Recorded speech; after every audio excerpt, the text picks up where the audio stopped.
Halo, Assalamualaikum warahmatullahi wabarakatuh. Kembali lagi, kita kali ini akan membahas mengenai rancangan perlakuan peta terbagi atau split plot design.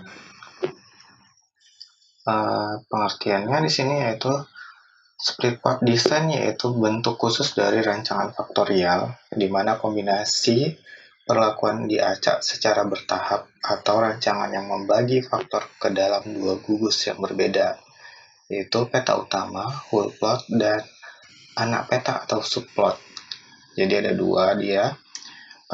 Alasan diterapkannya yaitu terdapat tingkat kepentingan dari faktor-faktor yang dilibatkan dalam percobaan, kemudian pengembangan dari penelitian yang telah berjalan, dan terakhir adalah kendala pengacakan di lapangan. Nah, di split plot ini agak lebih sulit dari yang rancangan acak lengkap. Kemudian kita lanjut. Kelebihan dan kelemahannya, yaitu kelebihannya proses pengacakan di lapangan lebih efektif karena dilakukan secara bertahap. Yang kedua adalah faktor yang dianggap lebih penting bisa lebih akurat hasilnya. Kelemahannya mengorbankan ketelitian salah satu faktor. Dan terakhir adalah proses perhitungan sidik ragam bisa lebih rumit. Contohnya di sini, suatu percobaan faktorial untuk menyelidiki pengaruh pemupukan A sebagai faktor yang kurang dipentingkan, yaitu peta utama, yang terdiri dari 3 taraf, yaitu A1, A2, dan A3. Faktor kedua adalah B, yang merupakan faktor yang lebih dipentingkan atau anak peta, berupa varietas yang terdiri dari dua varietas dua taraf, yaitu B1 dan B2. Percobaan diulang sebanyak 3 kali. Nah, jadi bentuknya seperti ini.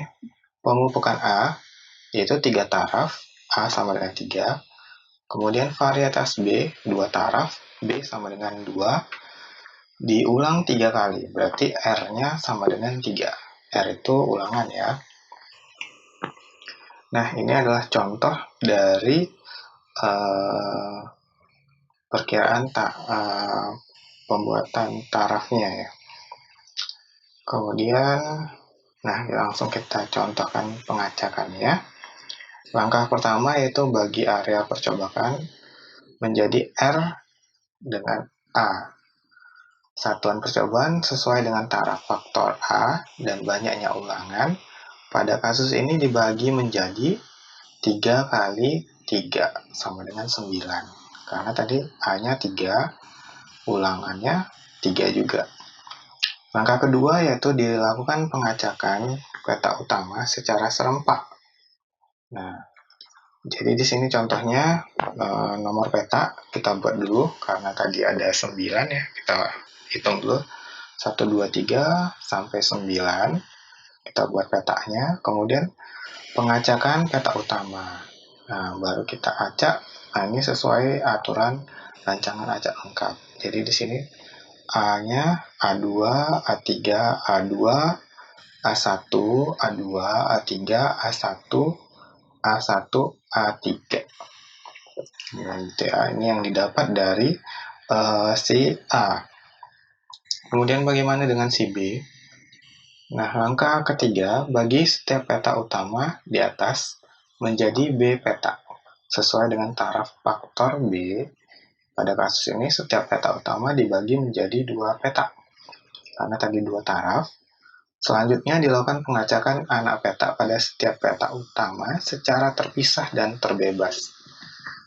Dengan demikian terdapat 9 kali proses pengacakan secara terpisah dan bebas.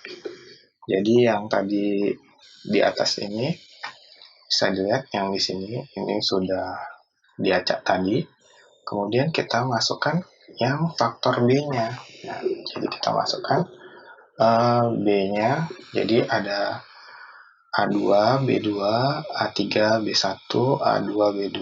Nah, ini diacak juga sesuai dengan aturan RAL, gitu ya.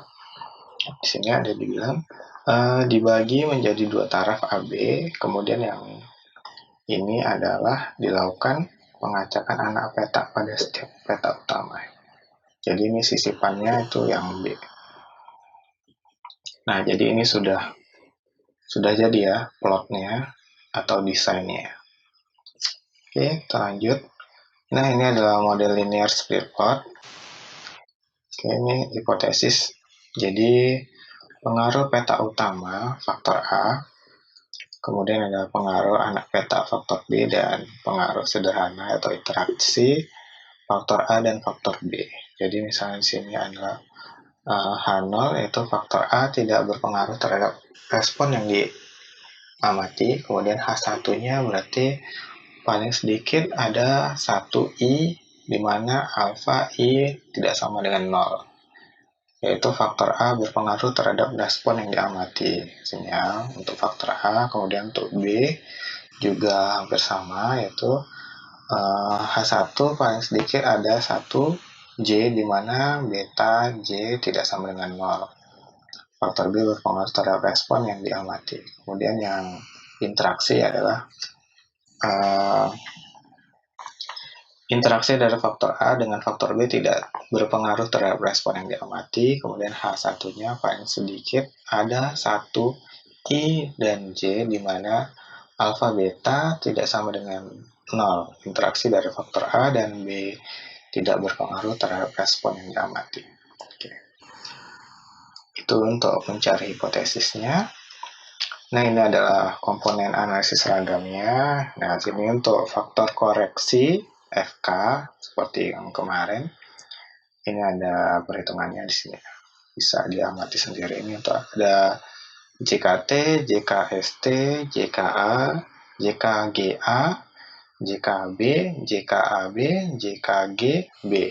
Nah, gitu ya. Ini hampir sama semua seperti yang kemarin. Cuman bedanya ada di sini JKST, kemudian ada di sini JKGA, kemudian ada bedanya lagi ada JKAB dan JKGB. Oke. Kita langsung aja ke contoh. Nah, ini sebelumnya kita lihat dulu sidik ragamnya seperti ini nanti tabelnya ya. Oke.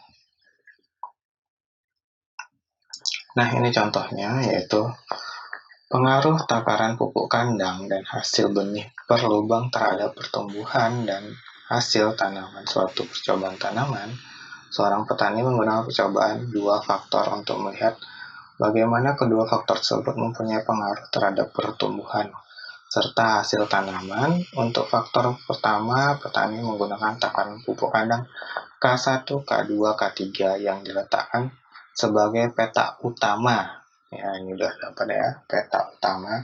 Sedangkan faktor kedua, jumlah benih per lubang J1, J2, J3 dianggap sebagai anak peta.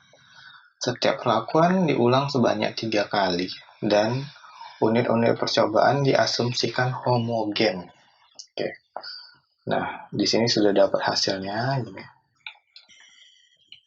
Oke. Ingat, ini adalah peta utama K1, K2, K3. Yang ini adalah subnya. Ini subnya, dan ini adalah jumlah ulangannya. Berarti ini ada 3, di sini ada 3, di sini ada 3. Berarti 3 kali 3 kali 3. Gitu ya. A-nya 3, A 3, B-nya 3, R-nya 3. Gitu. Nah, kita langsung hitung. Jadi sebelum kita hitung itu, kita membutuhkan tabel bantu. Jadi ada 2 tabel bantu. Yang pertama itu untuk yang A, kita butuh tabelnya seperti ini. K1, K2, K3, di mana ini dapat dari sub-subnya tadi, ini sub totalnya ini sub total K1, K2, K3, dan ini totalnya itu kita jadikan jadi satu.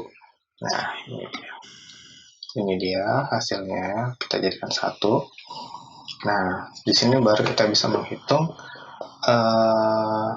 hitung-hitungannya ya. Ini pertama kita hitung ulangan dengan faktor takaran pupuk kandang yang A. Nah, jadi di sini kita hitung dulu FK, faktor koreksi, yaitu ini 1779,69 itu adalah dari total. Ini ya, totalnya. Kita bisa juga dari sini, total semuanya. Sudah di total. Sama seperti yang sebelum-sebelumnya juga sama, itu di pangkat 2 dibagi A, B, R. Karena di sini sama-sama 3, ya 3 kali 3 kali 3. Nah, jadi dapat hasil yaitu 117.307,3. Nah, itu untuk FK atau faktor koreksi. Kemudian kita lihat lagi ke JKT, jumlah kuadrat total, ya, jumlah kuadrat total dari keseluruhannya. Nah, ini rumusnya Y dikurang FK. Y-nya yang mana? Nah, Y yang digunakan adalah ini. Nah, dari sini sampai sini. Nah, ini kita kuadratkan semua. Gitu ya. Nah, ini 63,83 pangkat 2 tambah 66,43 pangkat 2 ditambah sampai 63 pangkat 2 dikurang FK. Oke. Maka didapat hasilnya adalah 61,64327. Kemudian kita lanjut ke JKA, jumlah kuadrat faktor A. Ya, kita sekarang ini sedang menghitung A, yaitu pupuk kandang, di mana ini didapat dari JKA sama dengan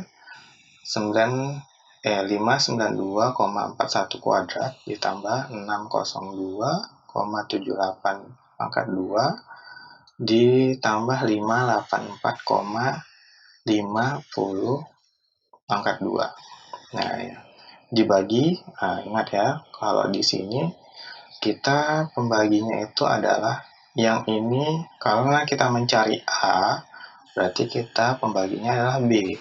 Di sini B kali R, ya. Nah, ini dapatnya dari mana yang ini? Nah, ini dari sini. Ya.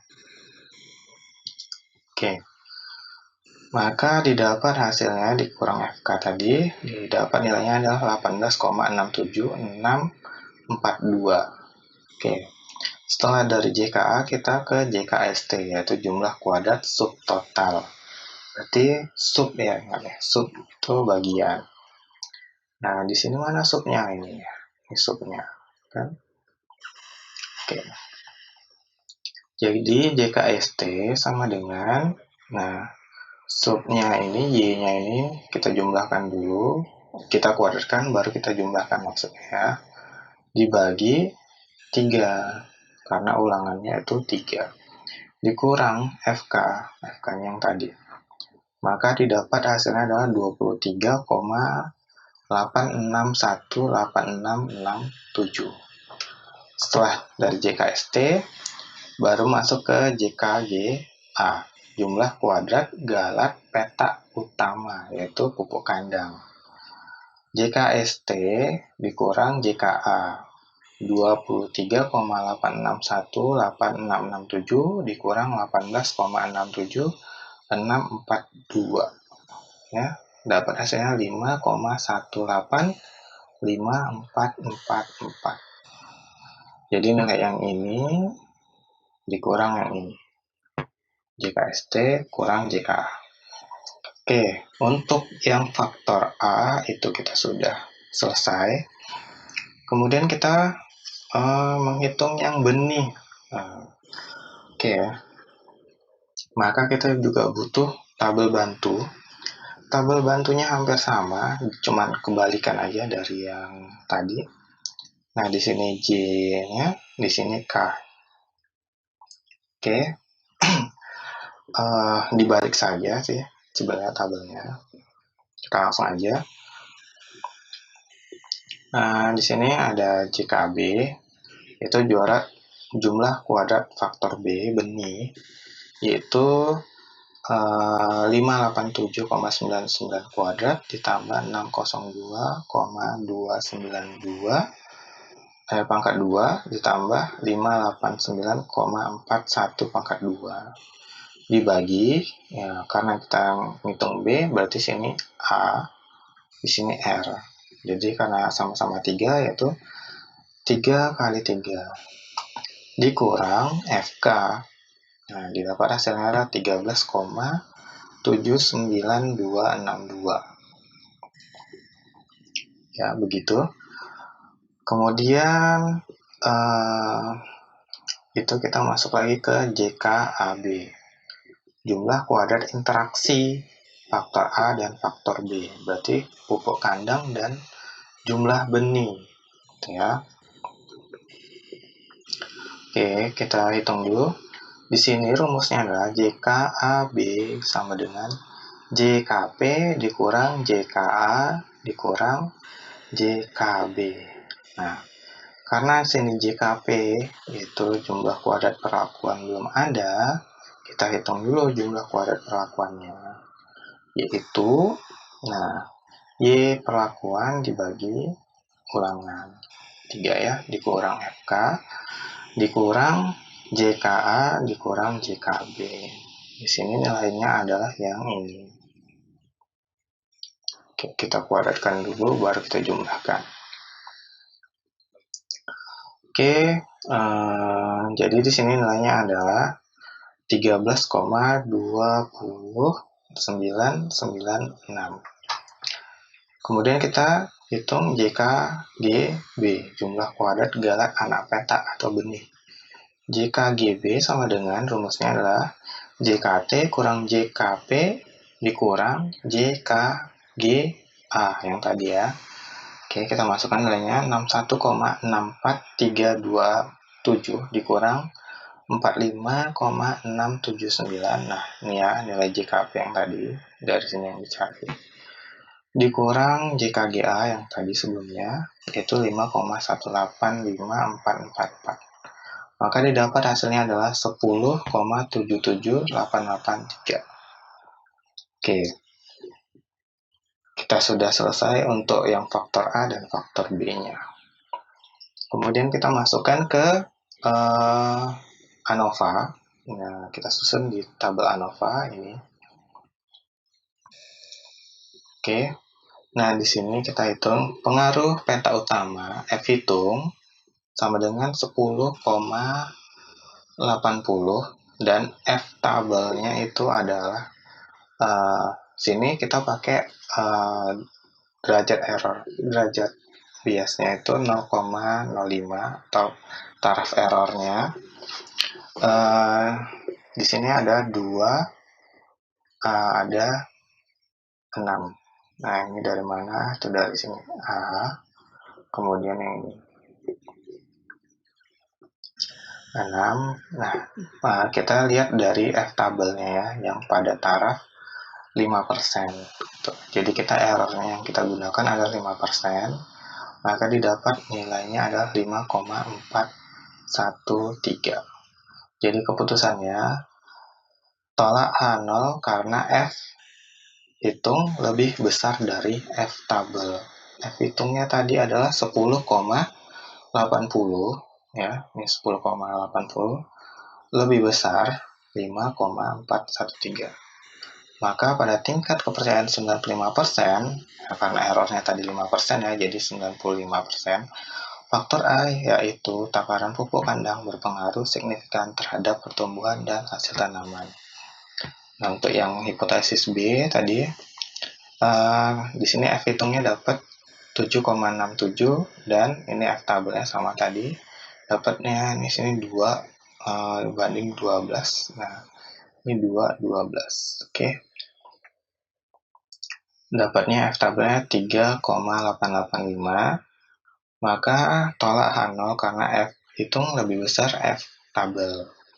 ya. Ini 7,67 lebih besar dari 3,885. Kemudian untuk interaksi ya hampir sama juga. Di sini F hitungnya sama dengan 3,677, sedangkan F tabelnya didapat 3,259 ya.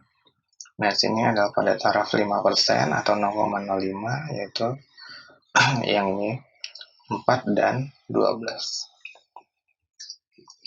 Oke, jadi hasilnya adalah F hitung lebih besar dari F tabel. Nah, sama analisisnya.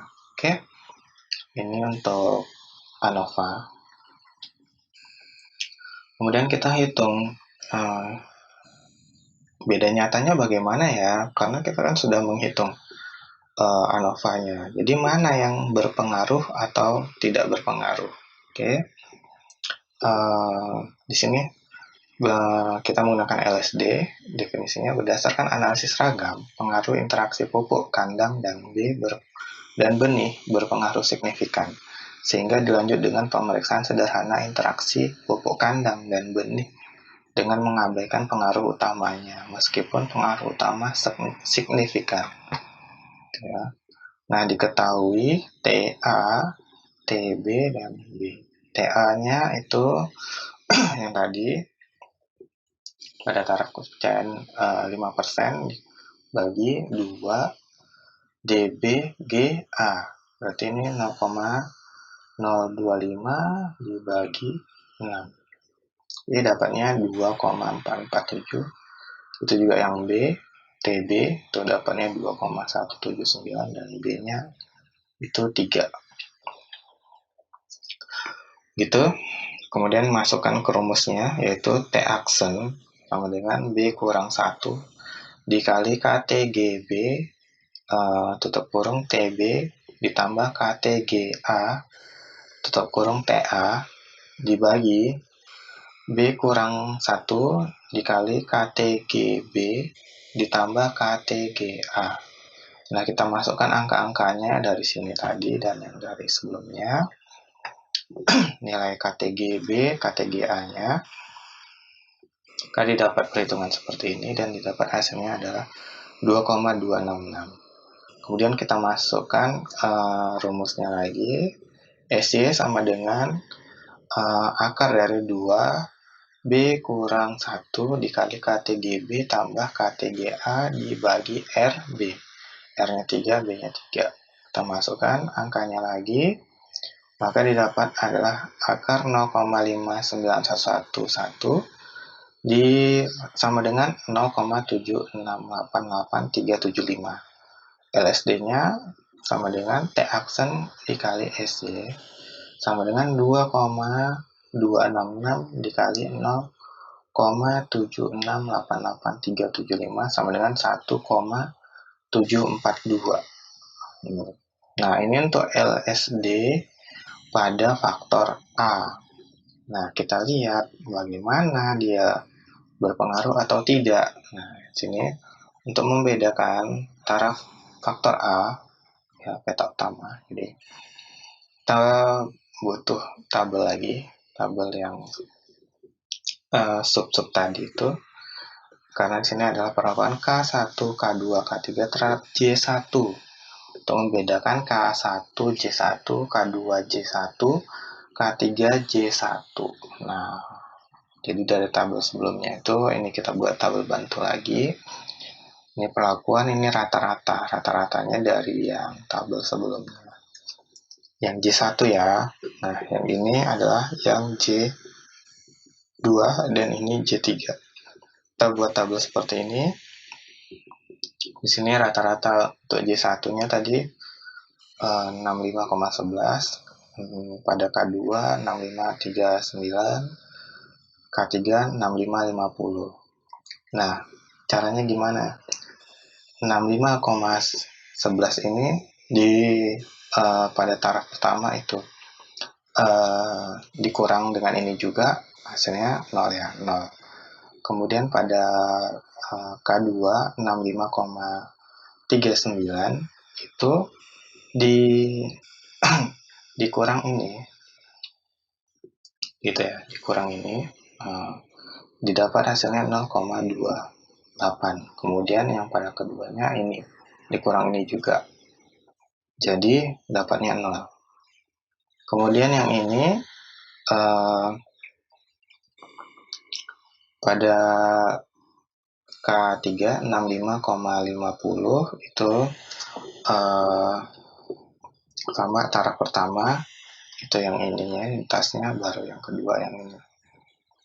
Oke, jadi ini dapat 0,11 dan 0,39 gitu ya.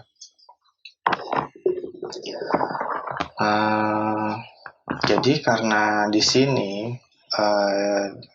LSD-nya adalah nilainya 1,742. Di sini tidak sampai melebihi dari 1,742,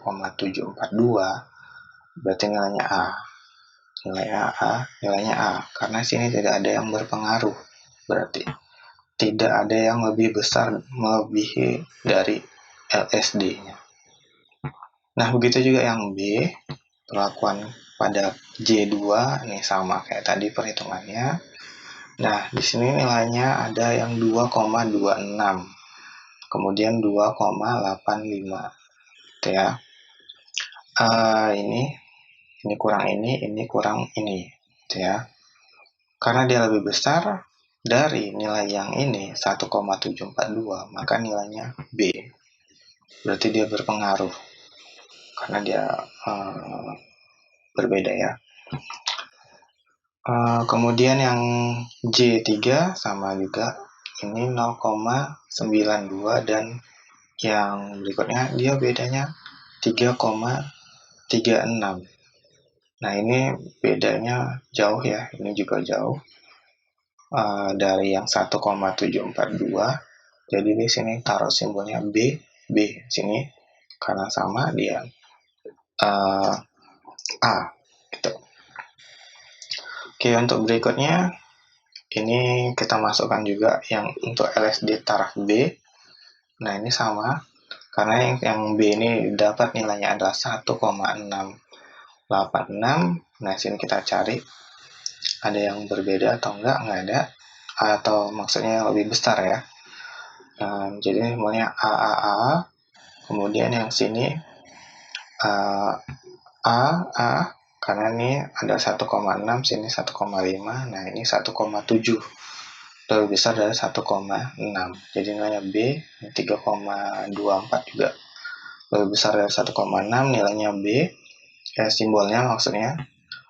Nah, di sini juga ini masih tidak sama ya, tidak melebihi dari 1,68. A ini yang melebihi, jadi sini B. Oke, jadi bagaimana kita menilainya? Kita buat lagi tabelnya, bantunya. Nah, ini untuk yang J-nya sini J1, J2, J3, sini K-nya. K1, K2, K3. Nah, nilai K1 ini yang bedanya tadi di mana nih? Ini nilai-nilai dia tadi ya. Ini nilai-nilainya untuk yang A. Kemudian yang J1 itu di sini, di samping dari angkanya. Oke, sama. Nah, karena di sini A itu tidak berpengaruh, dia berpengaruh tapi tidak nyata nih ya. A sama, ini sama, ini B sama, B sama. Nah, ini yang A dan B.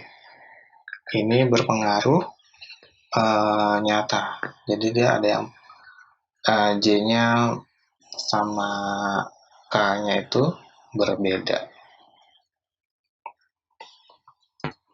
Oke, itu saja untuk penilaiannya dari tabel interaksi pupuk kandang dan benih. Ya, ini cara mencari perbedaan, mana yang berbeda nyata dan mana yang berpengaruh beda nyata. Oke, sekian dari saya. Apabila ada pertanyaan, silahkan tulis di kolom komentar. Baik, Assalamualaikum warahmatullahi wabarakatuh.